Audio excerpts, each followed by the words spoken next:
biggest problems that we have is that we've lost sight of what the purpose of the economy is. In the drift towards the global and the disconnection that's involved in that, and the loss of an understanding between what are the consequences of the way that we run the global economy. One of our greatest challenges is how we reconnect. And where do we reconnect? We reconnect at the local level. By being involved at the local level and by thinking about how we do the economy locally, we suddenly become much more aware of the consequences of how we put food on our table, how we create jobs, how we make things. So at the local level, we become more in connection with each other. We become more aware of the processes of production and supply and consumption. So we can see where things go wrong much sooner. The feedback loop is much more immediate. So if we are making a mess of our countryside because of the way that we're farming, if we are creating working conditions which are intolerable and undermine people's well-being, we see it. Whereas under the global model, it's too easy to insulate yourself from the consequences of how the world does business. So getting local is about getting real. It's about reconnecting. And of course, then we could also have a better understanding of whether or not we're living within the tolerance levels of our ecology, of our biosphere. Because if we mess things up on our own doorstep, we see it and we're going to respond to that. So relocalizing is about far more than just some sort of quaint idea of neighborhood production. It's about putting the economy back in the heart of communities and how we live, and seeing on a day-to-day basis whether we're getting closer to being able to come up with a system which will allow everybody to thrive within planetary boundaries, or whether we're living hopelessly beyond our means and running the economy in such a way that we're running people into the ground. The subject of growth is such a strange one. It's almost odd that we're still having to have a conversation about it, because in the very earliest days of economics, over 200 years ago, there was an understanding that a country might expand its economy for a certain time, but then it would reach maturity. You'd have produced all the stuff that you needed. And the only ways in which you would grow beyond that is not with more material accumulation, more things, more stuff, but in other ways, through sort of culture, enlightenment even.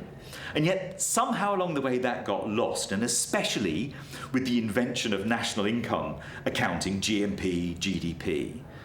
By coming up with a simple indicator, politicians became obsessed with it. And it's only really much more recently in the last few decades that we've become so obsessed with an indicator that, to quote a speech that is now over 50 years old, given by Bobby Kennedy, the problem with growth is that it measures everything apart from that which makes life truly worthwhile. It measures all the consumption. It measures all the spending we do defensively because there's pollution, because there's crime, because there's broken families. So we've known since the beginning of economics that we should not fixate on growth. And in fact, even the guy Simon Kuznets, the economist who invented it, said, whatever you do with this indicator of national income, don't let it become your guiding light for whether your economy is being successful or not.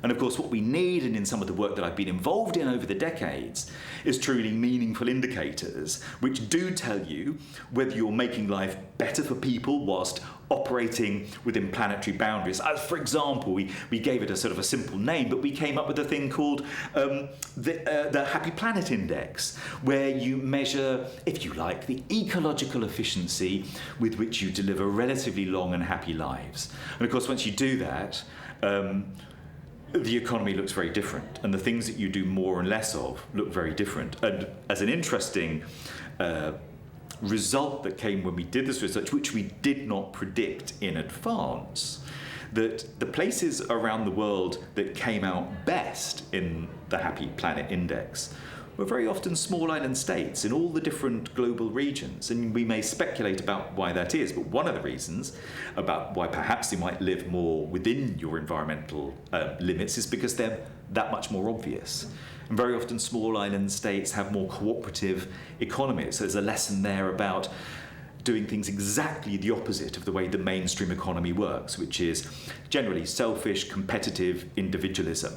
Whereas the future of a more sustainable economy is cooperative, doing things together and with recognition of our environmental limits. So it's kind of crazy that we're still having to have this debate about we should ditch growth as a measure of economic success, because we've known from the beginning that it was the wrong thing to do, and there are better ways of measuring whether your economy is doing good stuff, like making better lives for people in such a way that respects nature and leaves space for everybody else and every other living thing as well.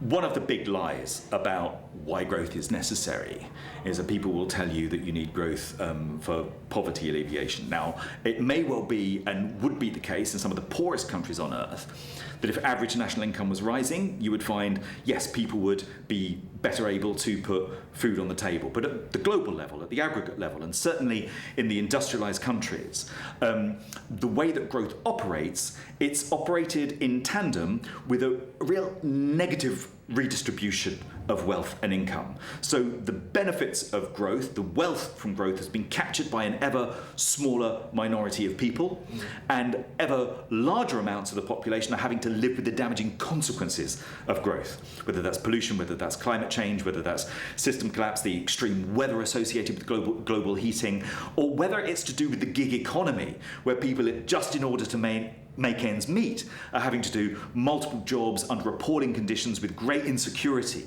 So the model that's being used to deliver growth has been making life significantly worse for an awful lot of people who are not at the top of the pile, while an ever smaller number of people have captured that benefit. And at the same time, we've been destroying the basic conditions for life that everybody relies upon. So growth has been misdirecting us. It's benefited a tiny minority, and it set us on a suicidal economic path for everybody at the aggregate level. There's two really important points: that sometimes economics, mainstream economics, is presented almost as if it's the product of the laws of nature, rather than of very specific decisions made by people whose self-interest is largely driving how things are at the moment. So the way the economy works at the moment is wholly perverse. The jobs which probably do the most damage and bring the least social benefit, whether it's kind of financiers or advertising people, get paid the most. The jobs which bring the most social value, whether that's recycling, hospital cleaning, teaching children, get paid the least. So we've got a wholly perverse, and of course we don't price the damage that the economy does to our life support system, our natural life support system, into it. So all the wrong signals are happening within the economy, but those are the results of human decisions, and those human decisions can be reversed. And I think what's important for people to remember, because it's been said so often that it's almost easier to imagine the end of the world than it is a change to the economic system. But we're living through a time when, even in our own recent experience, whether you think about the time of the financial crisis in 2007, 2008, or the pandemic that people lived through, we've demonstrated that we can change not just economic policy, but the layout of our towns and cities, that we can revalue the kind of work that people do and shift economic purpose, change what companies are producing almost overnight when the will is there.